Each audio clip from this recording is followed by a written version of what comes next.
Here is the most ironic thing about the Galaxy S25 Ultra. The moment it launched, lots of people were calling out Samsung for copying the iPhone's design. But after testing this device, I actually think the S25 Ultra is the closest Samsung has come to convincing me to ditch my iPhone. The 6.9-inch display on the latest Ultra is brighter, the cameras are more versatile and arguably just better. And the S25 Ultra is packed with smarter AI features I wish the iPhone 16 Pro Max had, like the ability to perform multiple actions at once across apps using just your voice. And it's all wrapped up in a design that, while phone-like, is lighter than its main rival. Samsung did cut some corners with the Galaxy S25 Ultra. The S Pen no longer has Bluetooth, and the newly added QI2 charging support forces you to buy a compatible case.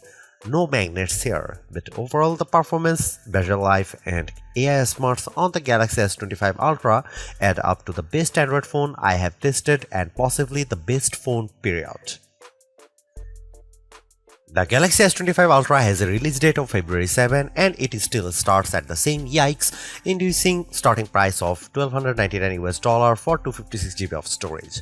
You can upgrade to 512GB for $1,419 or 1TB for $1,659, but while pre-orders are still happening, you can get 512GB for the same price as 256GB and 1TB for usual 512GB price. Samsung is also offering up to $1,200 off, which includes up to $900 in instant trade-in credits and up to $300 in Samsung credits.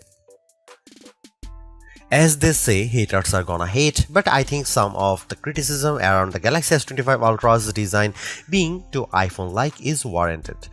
The sides are flat now, just like the iPhone 16 Pro Max, and the corners are rounded, which means the Samsung digs into your hand less than the Galaxy S24 Ultra. But I actually blame Samsung for not copying the iPhone enough. I am talking about the left and right edges of the design. They are too sharp for my taste and make the phone less comfortable to hold and use. Apple does a better job of beveling these edges so they are smoothed out. The titanium frame feels as sturdy as ever, and the thinner bezels allowed Samsung to increase the screen size slightly from 6.8 to 6.9 inches. I also like the floating camera design on the back. It looks better than the iPhone 16 Pro Max's unsightly patch. Measuring 6.41 by 3.06 by 0.32 inches and weighing 7.69 ounces, the Galaxy S25 Ultra has nearly the same dimensions of the iPhone 16 Pro Max while being noticeably lighter than Apple's 7.99 ounces handset when I was holding both phones. The Galaxy S24 Ultra weighted in at 8.22 ounces while being slightly thicker 0.34 inches. The Galaxy S25 Ultra color options are not exactly wild. There's titanium black, titanium grey, titanium silver blue, and titanium white silver. I tested the silver blue hue and I think it has just enough pop without being too in your face. If you're feeling more adventurous, Samsung.com is also offering online exclusive colors like Jade Green, Jet Black, and Pink Gold. There's two design trade-offs I need to talk about here. One way Samsung cut down on the weight is a notable downgrade to the S25 Ultra that removes the Bluetooth radio from the S Pen. That means you can't perform air gesture like taking photos remotely. Though Samsung says it removed Bluetooth because not enough people were using the feature. The second trade-off is that Samsung Galaxy S25 Ultra has half-edged QI2 charging support. I say that because the magnets are not built into the phone itself, so if you want to easily attach two magnetic QI accessories like docks and car mounts, you are going to have to spring for a special case. The Galaxy S25 Ultra doesn't offer much in the way of camera hardware changes. The key upgrade involves the ultra-wide sensor, which gets a boost from 12 megapixel on the S24 Ultra to 50 megapixel. This means better detail in your shots as well as the promise of sharper macro photos. Otherwise, you get the same 200 megapixel main sensor, 50 megapixel 5x telephoto, 10 megapixel 3x telephoto, and 12 megapixel front shooter found on Samsung's previous Ultra model. Here are some camera samples of Samsung Galaxy S25 Ultra.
Sure, the Galaxy S25 Ultra is an iterative update, but Samsung has made big improvements where it matters most, including introducing AI features that will save you time and make your life easier.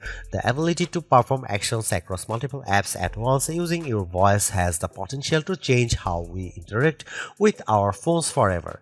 But it's clear that Samsung needs to add more partners both for this AI agent feature and for things like Now Bar. I am less impressed with the Now Brief, and I wish Samsung had included QI2 magnets in the phone itself so you didn't have to buy a case to connect to magnetic accessories. But overall, I really like the Galaxy S25 Ultra. Its AI smarts, vivid display, mostly top-notch cameras, super smooth performance, and long battery life add up to a very impressive flagship, so impressive that I am tempted to switch to Android myself. Thanks for watching, see you in the next one.